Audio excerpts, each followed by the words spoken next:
3, 2, 1. We are live.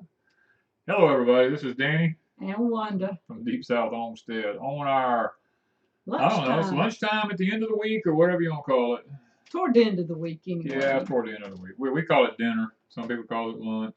Yeah, well, I titled it lunchtime, but we usually say dinner around here, and we're not going to get into that argument. Yeah, that's a north versus south argument. Yeah, dinner is.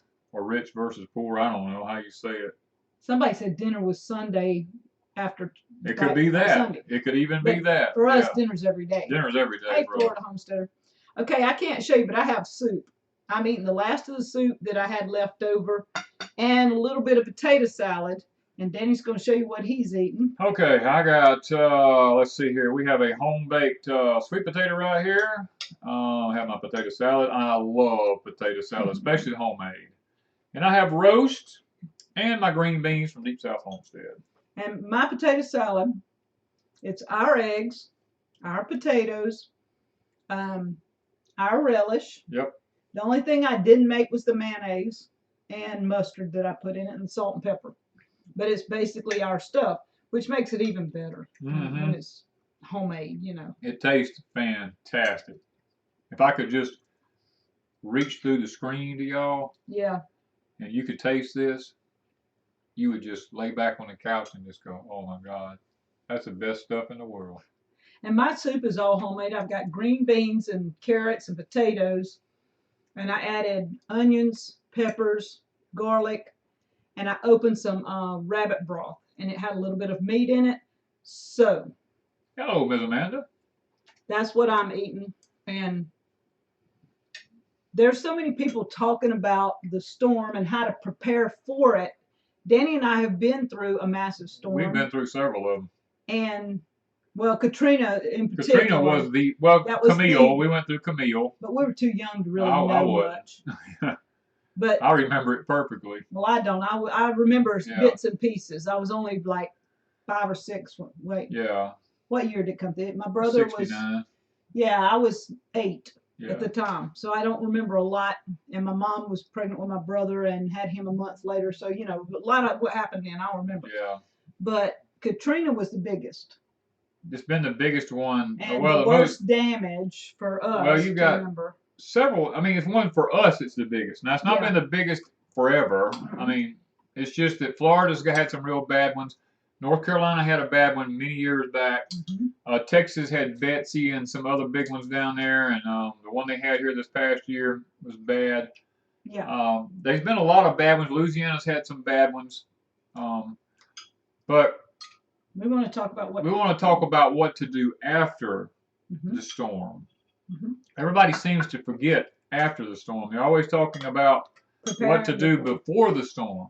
Now, granted, how well you do before the storm will determine how well you do after the storm. Okay, Crystal is saying that at the east coast of North Carolina, they are already having, I guess you're saying you're having feeder bands. Feeder bands already? Yeah. And Sherry says she's in Lexington, South Carolina, and they're waiting on it for tomorrow. They're hearing up to 25 inches of rain, high winds, and spin-off tornadoes. Yeah.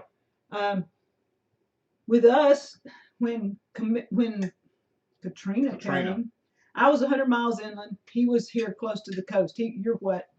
I'm 30 miles inland. 30 miles inland. So neither one of us were right on the coastline.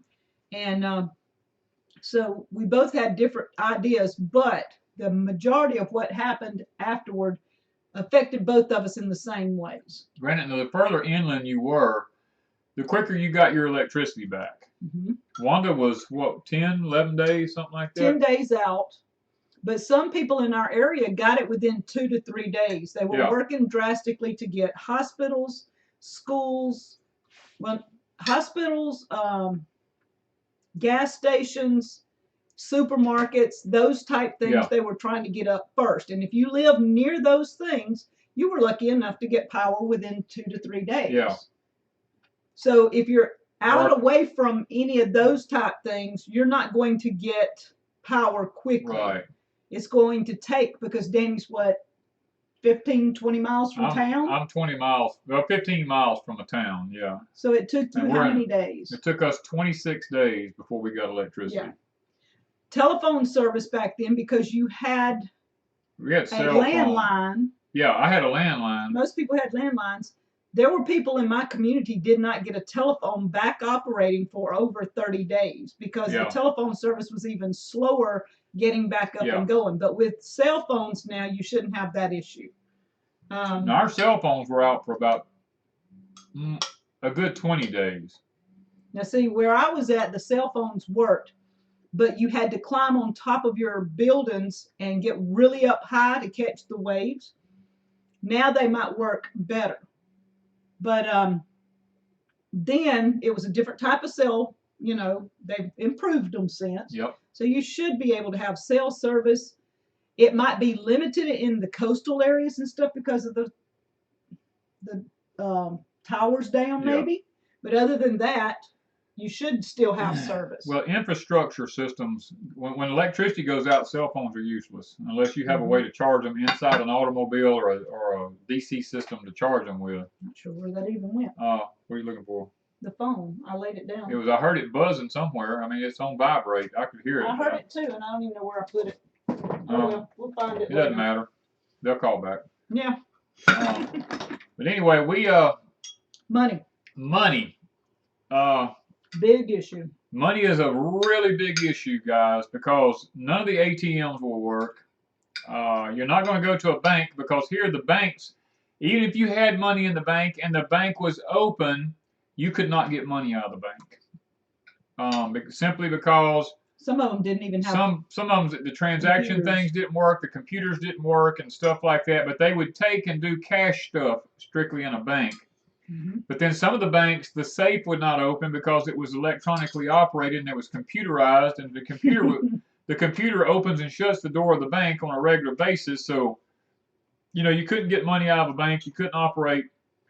And the main thing was no large bills. You want 1s, 5s, 10s, and 20s. Nothing any larger, because we witnessed people in line buying things. If they had a $100 bill or a $50 bill, they would tell you go get at the end of the line because we don't have money to make a change with, and we're not going to give all of our change to you. When there's other people down through here we can be waiting on, and they'd send you back to the end of the line. And anybody who had 1s, 10s, 5s, 20s, stuff like that could come on up and purchase stuff. Even gas at gas stations. It was the same exact thing at the gas stations. You had to have correct change for what you bought.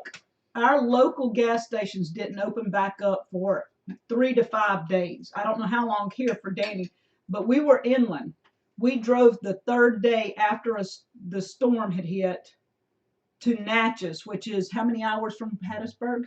About an hour and a half, 2 hours. We had to, but it took longer. It took us 4 hours to get there because the trees down. Yeah, everything was tore down. Yeah. The trees were down everywhere. It took us 4 hours to get there, but Natchez is, like you said, less than 2 hours away. But it took us 4 better, and they were cutting the trees out of the road at day 3. But you had to go on this side of the road and this side of the road, and it was really crazy. And we brought back like barrels of gasoline, like 1 barrel or something, and a couple of the smaller ones. But when we got there, our truck was diesel, and we got to the station, and they had no diesel, and we were almost on empty. And it was 5 o'clock in the afternoon, 4:30, and one of the people there said, "There's no diesel in this town." So here we're stuck with a truck that is diesel. Yep. And we're getting gas, but one of the ladies in line said there's a place right around the corner that sells diesel. Said they are a, what do you call it? A plant. Oh, a bulk plant. A bulk plant. Said if you catch them before 5 o'clock, you might get some diesel to get home on. So we ran around there and got our diesel and made it back. But if it hadn't been for that, we would have been stuck away from home with gas and no way to get back. Yeah. And to the lines, even there was a mile or mile and a half long. Every one of their things was long. You expect at least an hour to an hour and a half wait to get gas. And then they limited the amount of gas you could get. After the first couple of days. After the first couple of days. You could only get here you could get no more than 10 gallons at a time. So, and if you had gas cans, you could only get 10 gallons. It didn't matter. Yeah. And then they started confiscating gas if it was in the big containers. If it was in 55-gallon drums, they started just confiscating it. Yes. So we had those type issues with gas. If you don't have it ahead of time and you're going to hunt gas somewhere, be prepared to go for a while and be prepared to have to bring back just small amounts at a time. Yeah, and you don't ever let nobody know if you're coming back that you have the gas with you. You need to. We had friends that traveled with horse trailers, and they would put the gas in the horse trailers. And what they would do when their truck started getting low is they would find a secluded spot, and they would pull over side the road and get out and take a 5-gallon can and put the gas in the truck, and wait till the vehicles pass and they get back out and put 5 more gallons in, so that nobody would see them with actually gas, because people was robbing people. If you had gas, they were taking your gas from you. And you have to protect yourself. Yeah. I'm praying that everybody on the coastline that hasn't left has their food, their water, their gas, all this stuff. But when it's all said and done, we had a couple with us that did not have anything.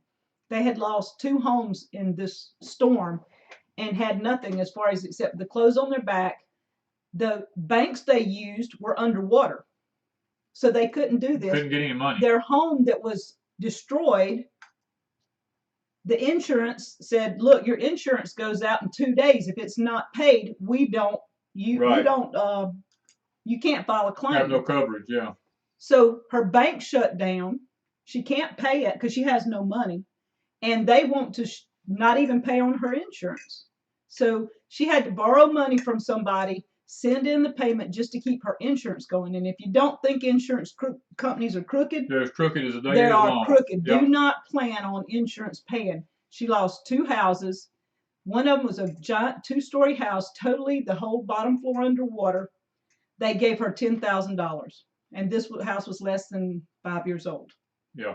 $10,000. That was it. They said she could redo the house. What happens is insurance companies rush in real quick to do the claim, and there's lots of issues after a storm with moistures involved. One of them being mold. The mold will not show up for a week or 2. Sometimes 3 weeks later it begins to form in the walls because the walls has gotten wet, the insulation's gotten wet, and that's what was happening. A lot of people was going ahead filing their claims real quick, and the because they were thinking the faster I get in, the faster I'm gonna get my money. And the insurance companies would come in and look and they go, oh, there's nothing wrong with those cabinets. There's nothing wrong with the drywall. And a week later, the cabinets would start warping when they started drying, and the wall would start turning black with mold. And they call an insurance company back and they go, no, we've done the adjustment on that house. We're not going back. You know? Yes, and that's what happens. You get frustrated in a time when you don't need to be frustrated. You're going to be. Another is they will tell you, go here and sign up for this, and they'll give you food, or they'll give you money to help you, or whatever. Yeah. I had to take this couple to several places for them to sign up for help. One place, we spent the night in our vehicle with thousands of other cars in the parking lot and down the road all night, and it still took us till lunchtime to get seen. And then there were thousands of people after us waiting to be seen. Yes. And another place, we had to stand in line for 4 or 5 hours, and it's 100 and something degrees outside with the humidity here in Mississippi. People were passing out. When you go to stand in line, you don't know what you're getting into. You have no food, no water, no nothing. You don't dare walk away from where you're at. And if you get out of line, it's hours longer. Yep. And so the lines are going to be bad if you have help. Now, the best thing that happened after a storm, church people came in from all over the United States. All over the United States. God's people kicked in. And they came in day one. Yep. They were ready and waiting. Day one, they were here. They had food and water, clothing, cleaning supplies. That's where most people got their help. Yep. These people would go to your house and help you clean. Yes. Not everybody got this now, but not everybody did. Because there wasn't enough people to go around. That's right. But the people that did come in they'd say, do you need help? And they'd go help that one. And the next day, do you need help? And they'd go help that one. a lot got done by volunteer people, good people. This country still has good people. Well, in our area, the Amish came in and they went from house to house fixing roofs Hmm. and didn't charge a dime. They just fixed your roof, you know, and it was really a blessing. Yeah. And if you think the grocery stores look bad now, Oh yeah. try going to one the day or 2 days after the storm. There's not going to be any food there. If there is, there's very, very little. And some places will jack the prices up. We had one Yep. store that Price opened up gouging. because it didn't close down and didn't sell out before the storm, and they tried price gouging. And Which when is that illegal. happens, it's illegal, but they tried it, and people just stopped going there. They just literally, to this day, if you mention that store in that area, they go, "Oh yeah, that's the store that tried to gyp everybody People don't after forget. Katrina." They don't forget. People don't forget.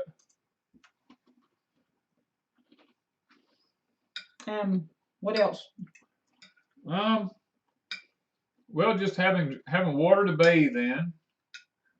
You know, Yeah. you got to have some kind of water supply. Water's That's big. that's why we tell people when you're choosing a homestead, even if you're in a hurricane zone like we are, we have a small creek here behind us. We have a hand pump wells. We have wells we can drop a bucket down in to get our water out of. If you've got livestock, stuff like this, you need several different water supplies that does not depend on electricity to get you water. Because good hygiene is everything when there's no electricity. All it takes is a nasty nick or a cut or bad water or anything, and you're sick and there's no hospitals available. There's no ambulance services. There's none of these things. Yes, and that was another. You need to have your medical supplies because the pharmacy's closed. They have no computers to see what you need. If you've done picked it up, whatever, you have a hard time getting supplies. And like you said, with the bacteria and stuff, the friend I was talking about went back to her house and started cleaning. 2 weeks later, her and her daughter came down with the same bacteria from the dirty water. Even though they were extremely careful, both of them had a nick on them somewhere and ended up very sick and ended up having to take huge antibiotics to get over it. And I know some people have mentioned Starry, and the same thing with Starry. There was something, she got that bacteria somewhere, so it's going to take a huge dose of antibiotics and recovery time. And there's no guarantees. I got to say this, and I hope people don't take me wrong. In our nation today, if you do the research, there is a superbug in our nation today that's in the hospitals. And it is completely immune to most of the antibiotics that's being given today. Is that what Starry has? I don't know. But it affects the internal organs of the body. It affects the joints and, all kinds of, it just affects the body in many different ways.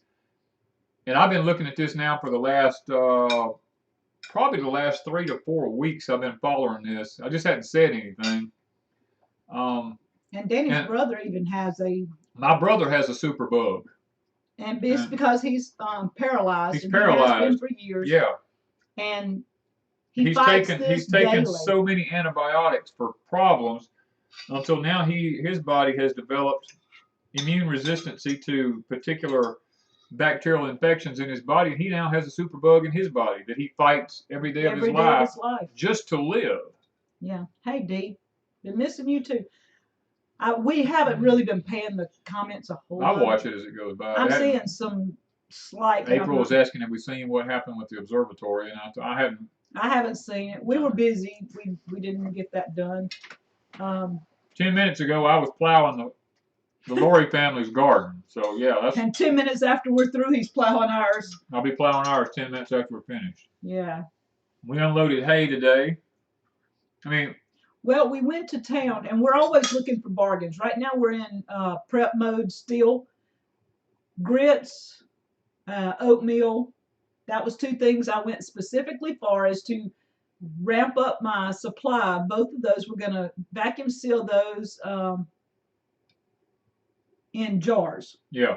And then while we were in the store, they had a quart jar of honey marked down almost half price. Yeah, half price. And it was a local guy here. So I got a quart jar of honey, nearly half price, to put in my stash because honey won't go bad. Yeah, honey will last forever. Yeah.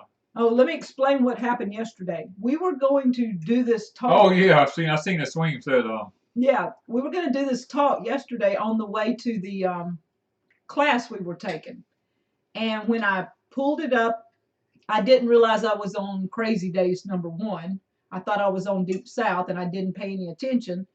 But when we started talking, we didn't realize it had quit for about 2 or 3 minutes. And we got to watching and we realized we weren't on, but we didn't know how much people heard. Yeah, we had no clue. And we had no way to check it till we got back home last night, and it was nearly 7 o'clock. So I pulled that down. It was a, hey, everybody, and that's all you got. So I'm sorry about that yesterday, and it was something.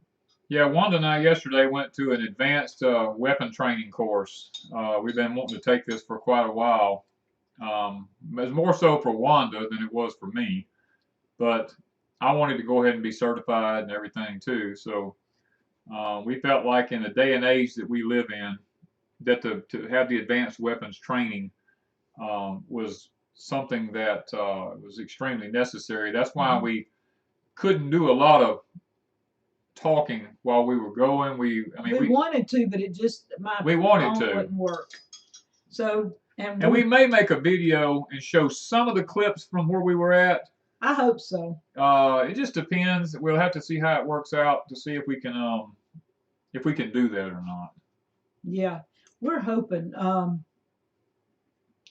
I think if Danny and I sit down and talk about what we observed yesterday, how things went, and then I put the clips at the end because I didn't do a lot of clips, just a few. Yeah, we just didn't film a lot now. Yeah, so we've been doing what we can to try and keep them going, but yesterday we were just exhausted after all day. That was an 8-hour class. And then we had to feed yesterday morning, feed last night. So we were just tired. Yeah, we were physically exhausted. We sit through, what, 8 hours of class? Yeah. So that was it was 8 hours of, me sitting still for 8 hours. That ain't a good thing. Hey, Rusty, we've been fine. It's not that we have, and we don't have any weather. Right now, we've had 2 or 3 days of no rain. It's just hot. Okay? It's just hot. It's just hot. And humid. Yeah, it's humid. The rain is expected to come in here again later this weekend, first of next week. Well, later today. Yeah. We pretty much get a shower every day, seems like. Yes. But they're not. It's just raining. It seems like it rains forever. It's not a gully washer. It's just like a good shower, and it goes away, which is reminiscent of when we were kids. This is what it did when we were kids. Yeah, we're getting that kind of weather again now. Yeah. The last 2 summers it's just been hot and hardly any rain, but this year it's been better. So we're not complaining about the rain. The pincushion man, God bless America. No more wars for Israel. Not sure. I don't know what that means, but I do agree with you. No more wars for Israel, and God bless America. I'm leaning with you on that. Just not sure. Yeah. But we've let's see here. Do you have animals besides Hank? We have many animals. We have a whole playlist of different animals. Oh gosh, we have lots of animals. We have pigs, chickens, turkeys. We did have rabbits. We're out of rabbits right now. We have cows. You gotta be a new subscriber. Goats. Yeah, we have cows and goats. Yeah. So we have, then we have all the animals in the woods. Lots and lots of animals in the woods. Yeah. And you know what? Our prayer is, this is our prayer. Mm-hmm. Our prayer is that Florence, before it makes landfall, will just fizzle out.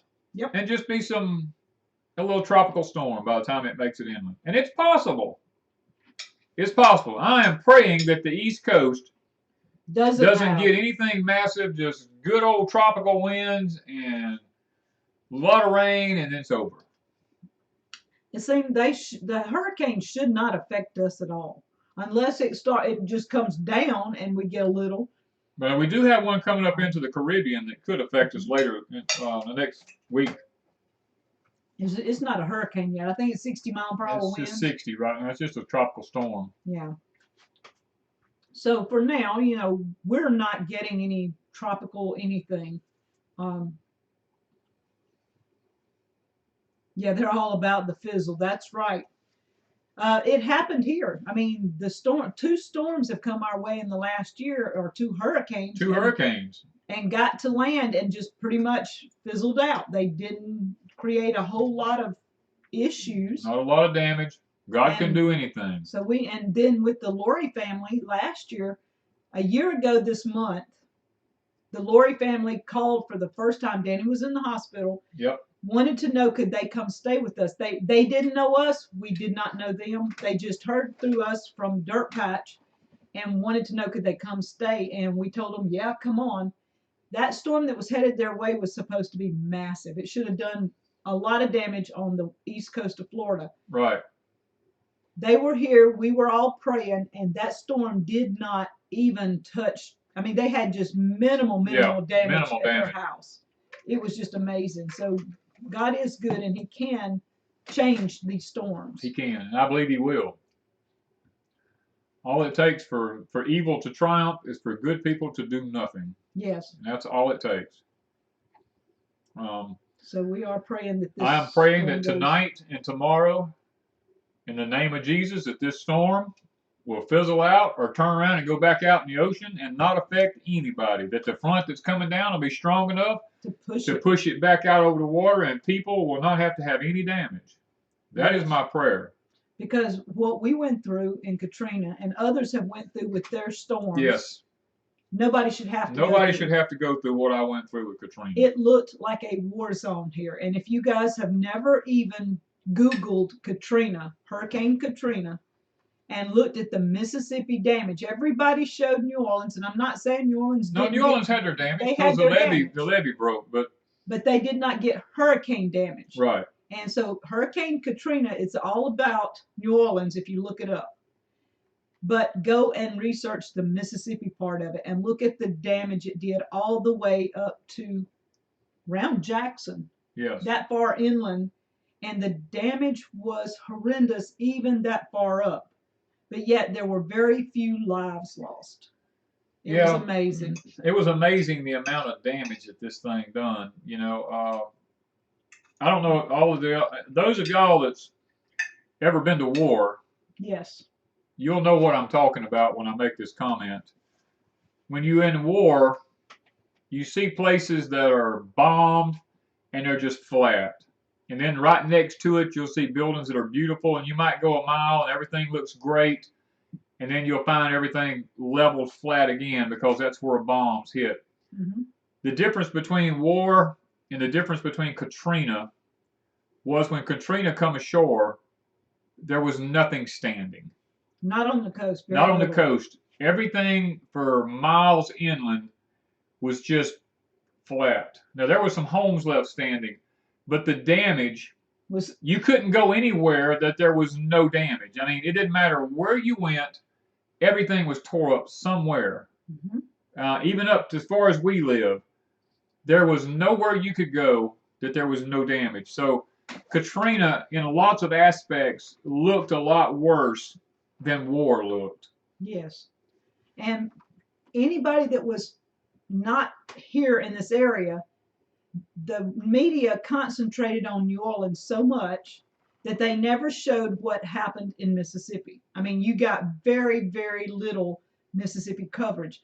Go back and look at the bridge down on the coast. This bit, how tall did you say the bridge was? 50? There's a video you can go online and watch about Hurricane Katrina. This guy was on the Beau Rivage parking lot, and the waves coming in, the wall of water, let me say that, was over 50 feet high. He was on, I think it was the 5th floor of the parking garage, videoing, and you watch the video, there's debris floating around in the water everywhere, there's pelicans everywhere. The water was over all the top of the hotel signs. The I-110 It was all the way up to the bottom of the I-110, all underneath there as it came in. And they were saying that they were like a 50-foot wall of water that just came in. And he shows on the video, it's online somewhere. I don't know the link because I've watched it several times. Just reminiscing, looking at how bad the damage was. He managed to survive because he was on the 5th floor. Yeah, if it had come any higher, he would have drowned. Yeah, and he was looking out and seeing all the houses, the stuff that was underwater, and saying there's no way people can make it in any of these houses. There was no way. Because if you left, you didn't see it coming in and you didn't see it going back out. All you saw was the damage when you got home. If you had been in your house and it was a 1-story house on the coast, it's a good chance most of your house, if not all of it, might have been underwater, and that is just really tough. And the coast hits the worst, but around like where we're at and where I was at further, the trees. More trees were the biggest. A lot of roofs. Now the house next to us here, our neighbor, the one that has a dog problem, they their whole roof, now they didn't own the house then, another person owned the house, but the whole roof of that house was jerked off. And all the insulation, all the sheetrock, everything in that house was destroyed. And the crazy thing about it was I had my daughter, Jennifer, who's on here a lot of times. She had a mobile home sitting probably 75 feet in front of it on my land that I had custom built out of 2x6s and 2x8s. It was a custom built mobile home for her. Not one shingle was blown off of that mobile home. It had 0 damage, and yet that brick home sitting next to it, that big, nice brick home, the whole roof was gone. Yeah, that's what he's talking about. And the curfew. Now, people were talking about martial law.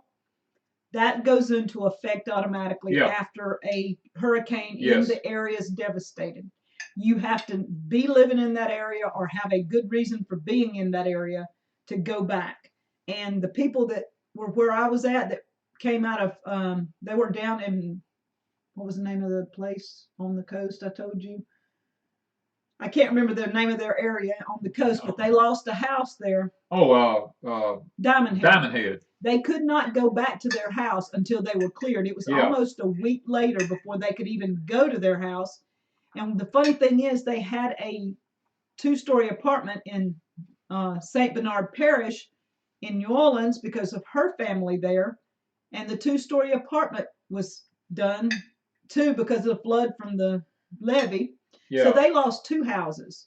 And their son's vehicle was at the apartment in St. Bernard Parish, and it was sitting on top of a 2-story building with the hood hanging off the top. That's how bad it got there for them with the water damage. It picked it up and put it on top of their house. Yeah, a lot of people here is talking about, there's Ashley, hey girl, was the simple fact that after something like this, and it's been in the heat and the humidity, and like I was telling y'all a while ago about the quickness of the insurance companies to try to jump in, the mold begins to form, and those people who have to go in and they have to check these houses, they check them for bodies and stuff like that, whether they're suitable to be inhabitable again. They come out and they take a spray paint can and they paint a 0 on them, or an X or a 1, or they found 1 body in this house or whatever. Or it's clear. Or it's clear where it's still inhabitable. A lot of those people come down with a stuff called Katrina lung, which was a bacterial infection that come from breathing in all the mold and stuff like that that was in these houses and the bacteria. I ended up with that actually. Yeah, actually, yeah, you did. I did. I helped clean a house that had that, and I ended up with that cough and that lung. I couldn't, if I started coughing, I just about couldn't quit, and it lasted more than 2 years, probably closer to 3 for me. It was bad. It's hard to get rid of. And it's hard to clean up stuff.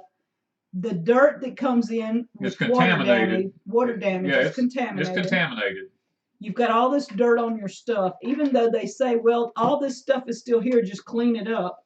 Some stuff you can't clean up because it puts that nastiness into your plastics everything's got to go. Wood and everything. Once you gut a house, you have to go in. That house has to be completely bleached. Studs, all the copper wiring's got to come out, all the insulation's got to come out, all the air conditioning ductwork's got to come out, everything in the house got to come out.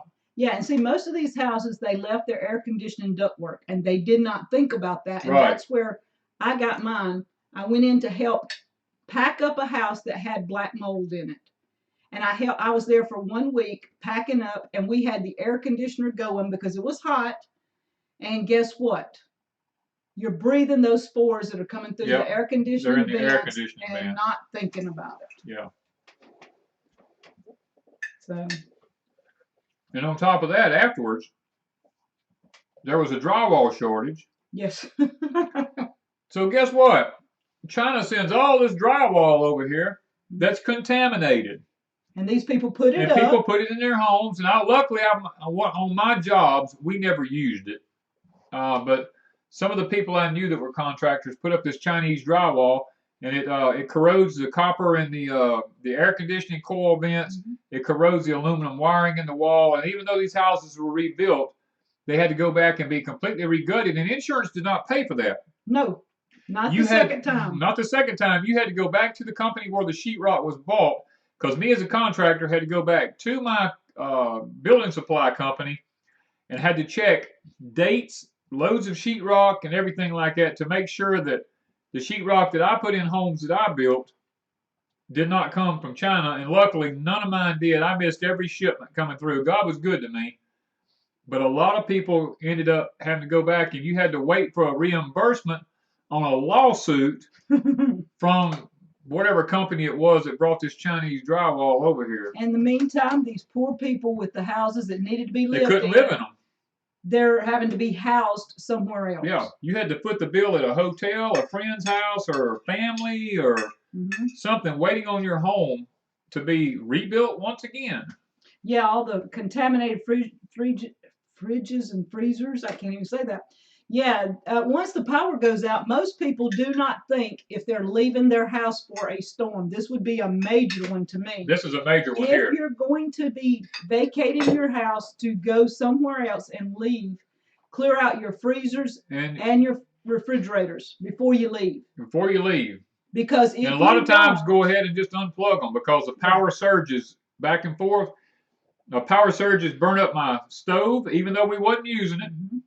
My washing machine, even though it wasn't being used. Both of them, I had to get new motherboards put in them because of the power surges in the line when trees and wind was whipping them. All that had to be replaced, and if I'd have just unplugged them, I'd have been fine. Yes. If you have to evacuate, it's better for you to take all your food out of your stuff, take it with you, give it to neighbors that are staying. Do something with it, because when you come back 3 to 5 days later and there's been no electricity in that stinks. Yeah, you can't get it out. You can't clean that up. You can't clean it out of the refrigerator. I'm sorry. Or a deep freeze. You just can't do it. You can bleach it. You can do whatever you want to do. It will never come out. You're better off to figure out a way to either haul it with you or something. Throw it away ahead of time, because it's easier to do it when it's still frozen than it is when it stinks. Yeah.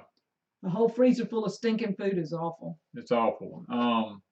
And then to top all that off, the government brought in this, because I had family that helped move these little trailers, these FEMA trailers. And the formaldehyde in the FEMA trailers was so bad, people were getting sick. I mean, they were toxic. Everything about these homes were just toxic. And the government didn't care. They were mass producing these things. It was unreal. These things are still sitting around us down here on the coast and inland, just sitting. Nobody lives in them. Yeah, because you have to regut and redo. They're just big lots of them just sitting. And I'll guarantee you, if there was another disaster, they're going to ship them to they'd take them right back out and put people right back in them. So if you have to go into a FEMA house, find out, does it have that formaldehyde in it? Because I'm talking lots of people had breathing issues after that. What else? What have we forgot, maybe? Do not cook on a barbecue grill inside. Yeah, yeah. Do you know how many fires there were because somebody and how many deaths brought their barbecue grill or their outdoor cooking stuff inside because it was so hot outside? They just wanted a little relief from the heat. Yep. Brought it inside and caught their house on fire. Or either took all the oxygen out of the air in the room they were in, and they passed out. They passed out. So please. I was in on that. I was at a church, and they were going to. This big company had donated from way up north somewhere, had sent an 18-wheeler load of food down here, and in it was a lot of frozen fish. And this church was feeding thousands of people daily. And it was just in the middle of summer. It was hot. And they took those fish cookers, those big burners, inside a gymnasium to use. And within 15 to 20 minutes, people were falling out on the floor everywhere, passed out. And they had to get the fire department came in, had to do an H2O reading, and there was no oxygen left. It was just all gas from the fumes from everything because the building wasn't ventilated. And it's just that easy to get screwed up. Yes. Do not use anything that's supposed to be used outside inside your house. Just saying. Don't build any fires in your house unless you have a fireplace. Unless you have a fireplace or a wood heater. And if you buy a wood heater, please buy an American-made one or a Canadian-made or something like that. Do not buy something from China. Good Lord. Yeah, don't bring your generators indoors either. No, don't even put them in the car. Don't put them in the carport. Nothing like that. That is a big no-no. So many people have so many issues with that too. Yep.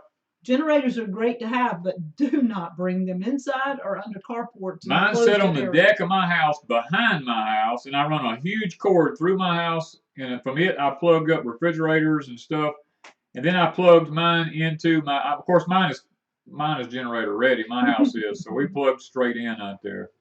Yeah. Now, Marie's Vegetable Garden asked a very good question. Should we ever agree to go with FEMA?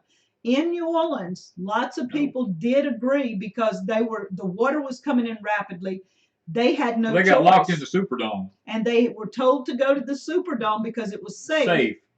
And all that water comes in. So these people had no choice. Their house was fixing to be flooded by this massive water. Yeah. So they went to the Superdome. Well, the Superdome becomes an island. Yeah. It's just flooded all the way around. And there was so much stuff that there was raping, there was looting, Superdome. There was people, the toilets didn't work, people were using the bathroom, there was just crap all over the floors everywhere. It was so unsanitary, and then they brought in buses once the water went down, and they took you where they wanted you to go. Yes, they You did. either went to Dallas, North Mississippi, Central Mississippi, up into Louisiana. You know, they took you wherever they wanted you to go. Houston. Wherever that bus was headed, that's where you went. That's where you went. So if you go with FEMA, if there's no, I mean, these people had no choice because there just was nothing they could do. Most of these people that lived in town in New Orleans didn't own a car. They walked everywhere because it was within walking distance. Yeah. There were no buses to go hop on and get out at the last minute because this water's coming in. So these people had no choice.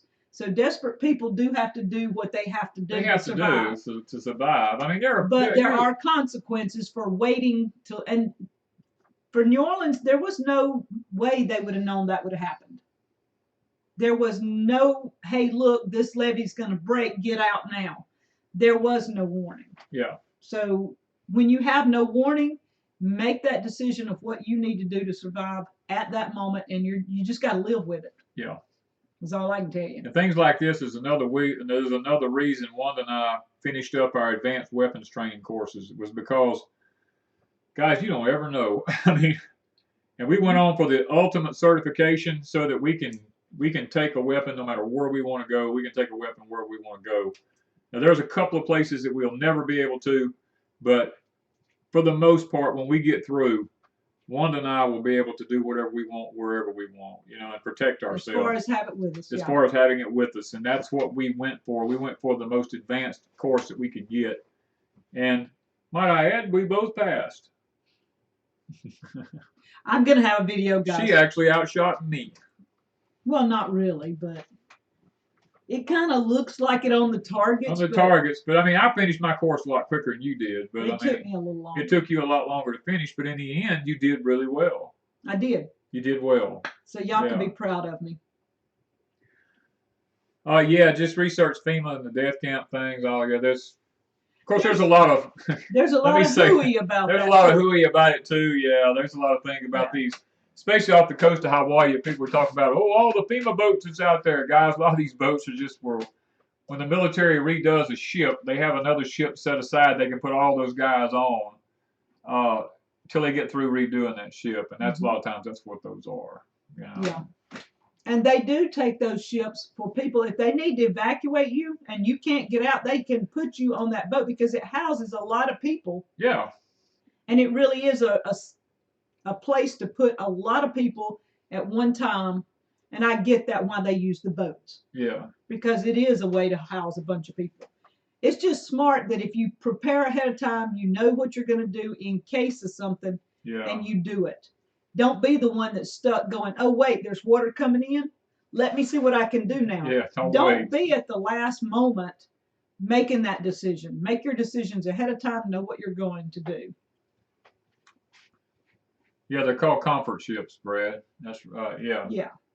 While their boat is being worked on, or a ship, I say boat, while the ship is being worked on, they give them, it's called a comfort ship. I mean, they take them over where they're able to be comfortable.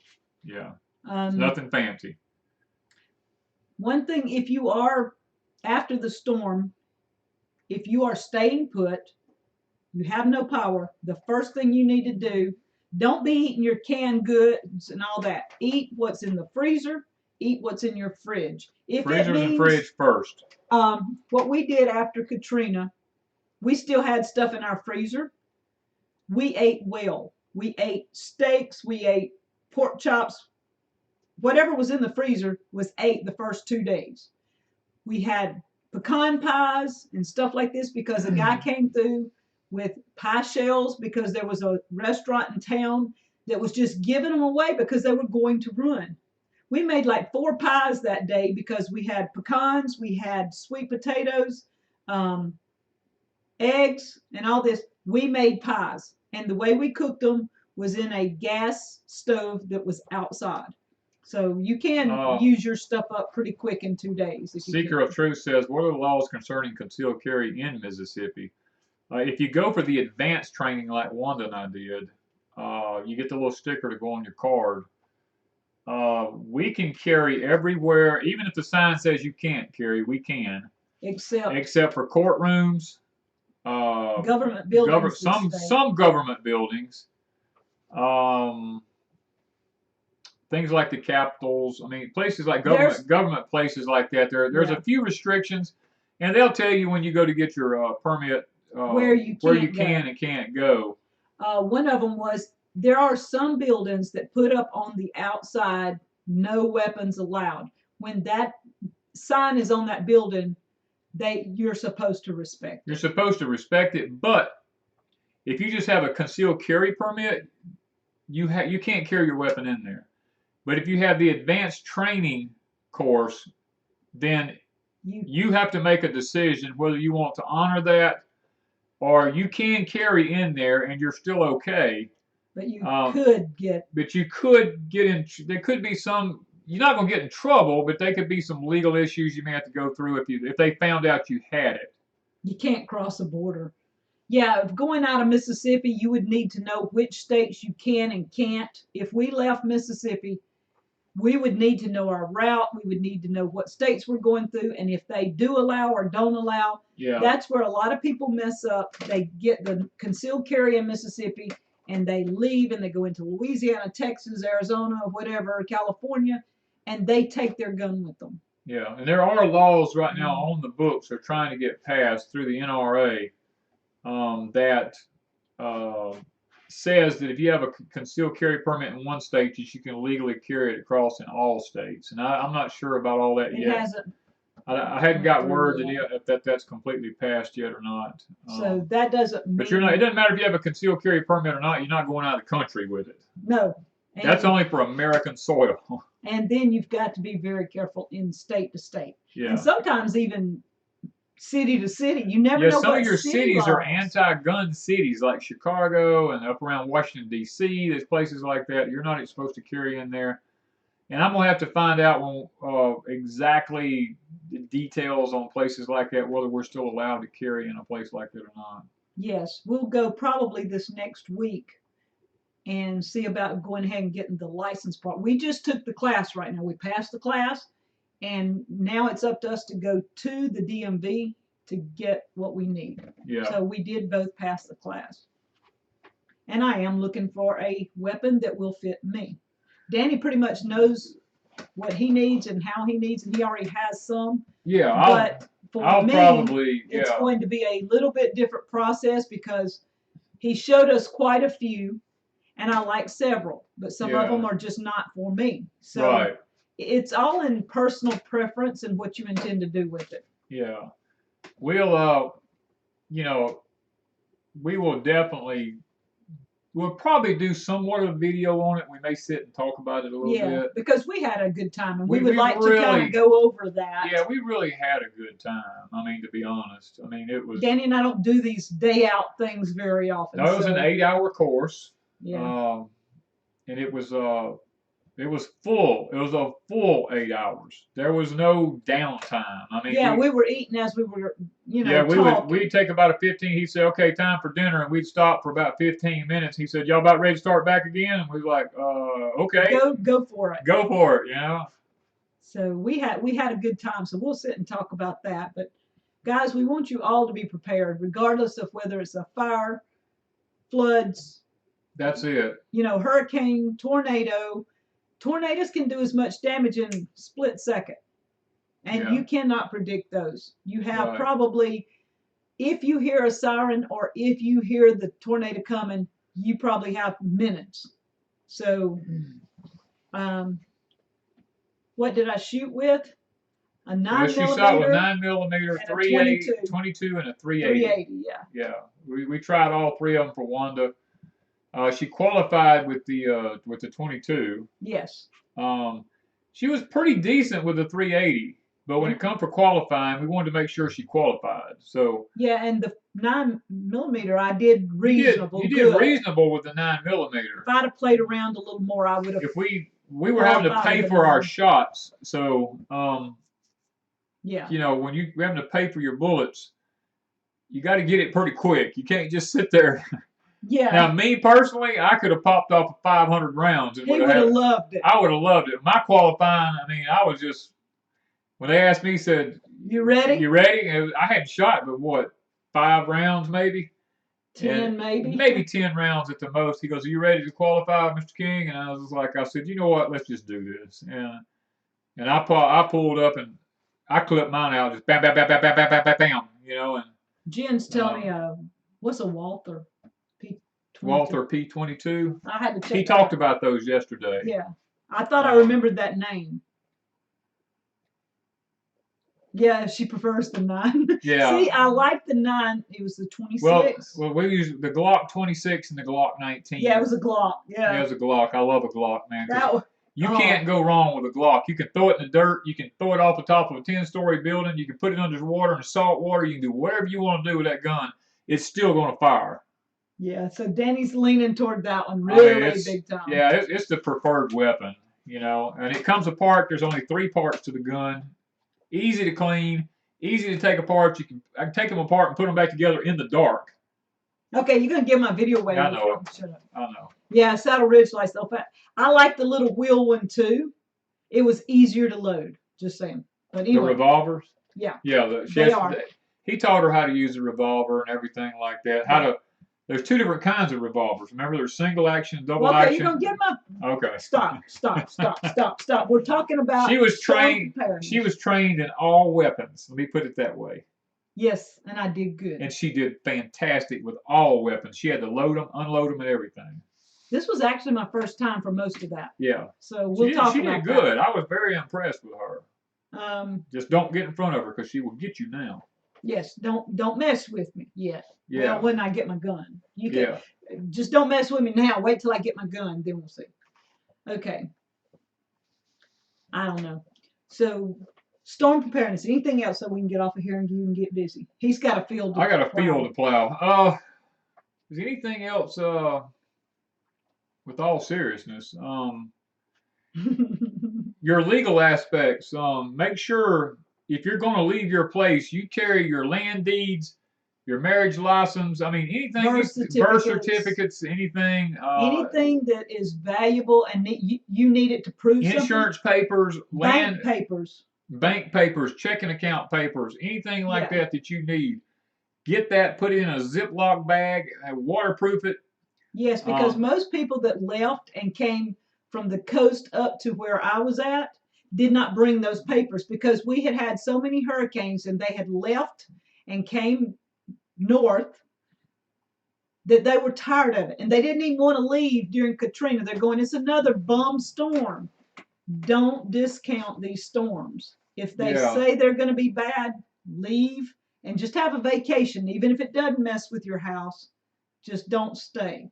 Because they didn't bring their papers and stuff. They didn't have ways to prove insurance. They didn't have ways to get into banking accounts. There was a lot of issues. Blue Ridge Prepper. Did I say that right? Yeah, Blue Ridge Prepper. Danny, should I take up my sweet potatoes in Virginia? If they're over 125 days, you can take them up. Yeah. And then let them set for 2 weeks before you do anything with them. We're fixing to do our purple ones. We've got 2 beds that look awesome with the purple sweet potatoes. Yeah. And what, another week maybe? Yeah, because we got to get it ready to put carrots in. So we usually put carrots in sometime in October. So probably the next couple of weeks we'll be. Yeah. And both those beds look awesome. And if we could even get, what, 50 or 100 pounds out of it or 200, we would be great. It would be bumping us up to what we had last year. Won't be quite as good, but it'll be really good. Yeah.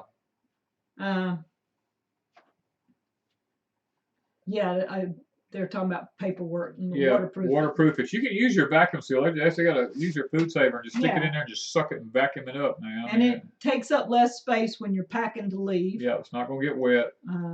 All that. So that's some pretty good advice there. Yeah, and Hank's talking about, Riz is talking about Hank. Yeah, I've seen him. Hank has been pretty good. Hank has been good. We've got him. If you haven't seen his unboxing, Miss Deborah sent Hank a box. So I, on crazy days, opened the box with Hank and let him play around with some of the stuff. So on crazy days, you can see Hank's first unboxing. Yeah. Hank loves gifts. Now he loves his as much as I do. Yeah. She sent me a box too. Albany says my Cherokee tan pumpkins are finally getting male and female blooms. Good. Have one. Nice one. Good. The Lori family is doing great with theirs. We're having to hand pollinate ours. Every time one of them comes on, these cotton picking imported fire ants around here get in there and eat the flower off right around the pumpkin, and it dies before it actually has time to pollinate the pumpkin. And I'm just having to fight that. But that's one of the things that's going on. Sheila, call me about 1:30. I don't know what time that is your time. It's 12:30 now. Give me about an hour. Yeah. Making a PVC pipe with one removable thread. We talked about that yesterday. Oh yeah, we talked about that yesterday. Yeah, we're not going to go into what we talked about, but we talked. That was a good idea. Yeah. Yeah, it's a survival thing. Let me put it that way. And Jen's all about survival. And Jen is all about survival. We will tell Jen personally, but we're not going to say on the air why. That was pretty cool. Yeah. Earthquake your home. Yeah, we have some things we've earthquaked, but that's one, again, you can't predict where, when, and how severe. Yeah. It's really, really hard on earthquakes to know. Albany, I don't know of any way to keep the pollen, to be honest with you, because once you pull that flower off of it, it actually, if you'll watch it when you do pollinate them, the pollen falls off so fast, you got to really be careful about how you do it. She has those for her tools too. Wink, wink. Oh. Jen. Oh. Okay. Yes, a small. You can buy these things under $50 or around $50. Yeah, a little small. About a little $100 safe. Safe that puts all your little important papers and they're just heavy. There. Yank that thing up, throw it in the back seat or in the trunk or something, and take it with you. Take it with you. And that way you don't have to hunt.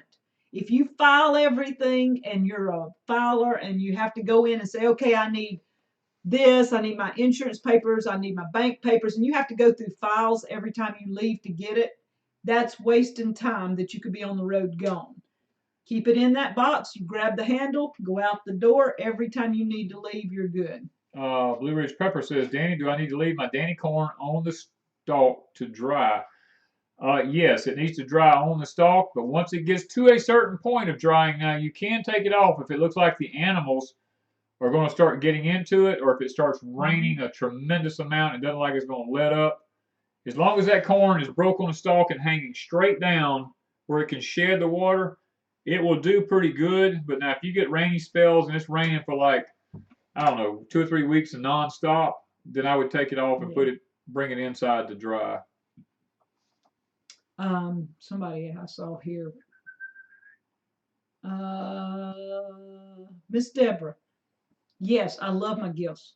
I really did. And Hank really likes his. Hank really likes his. Really likes his. Actually, he's been a better dog since he got the gifts, I think. Yeah, I think he thinks I gave them to him. So he's thinking Miss Deborah did a good thing because she's making him like me, because every time I go out, he wants a treat. Yeah. And he was getting little treats. He was always getting a little treat, but I think he likes her treats better. I think he does. Yeah. Especially that long rib bone. Especially the rib bone, yeah. He loves that now. Okay, so are we ready to go? Yeah, we got to get off here. I got to go plow a field, fella, before it rains. Yes. And you guys be safe. Anyone in the path of the storm, remember we have prayed that the storm just fizzles out and that y'all do not get anything more than just a few little bit of rain bands, maybe some rain to water your land with, nothing major, no tornadoes, no massive windstorms, and that God will be good to you and that everything will go well for you. Yes. And remember, prepare for after the storm, not just before the storm. Yes. That's what today was all about. Today was all about. Oh, I got one other thing. Oh, okay. I'm sorry. I forgot to announce the winner of the Kasori giveaway, the multi-cooker. I did put it on Deep South Homestead on Facebook, and I did in the Gathering Place, Deep South Homestead Gathering Place on Facebook, and the winner was Allison Nye. So Allison, if you have not contacted Kasori, check your emails in your what do we call it, trash, or your junk emails, spam emails. Check your spam. Because they were supposed to have sent her their thing, and I haven't heard back if she's actually got it or not. So Allison Nye, please contact Kasori. You are the winner of the multi-purpose cooker. Yes, and we will talk to all y'all later. And I guess we'll probably talk to Miss Sheila after a while, and at some point we'll talk to Miss Amanda again, I'm sure. And Miss Jen. And Miss Jen, yes. We're going to be on the phone a lot, y'all. Well, you will. I'm going to the fields. He's going to the fields. Talk to you guys later. Have fun. Yeah, y'all guys. Be safe. And be safe.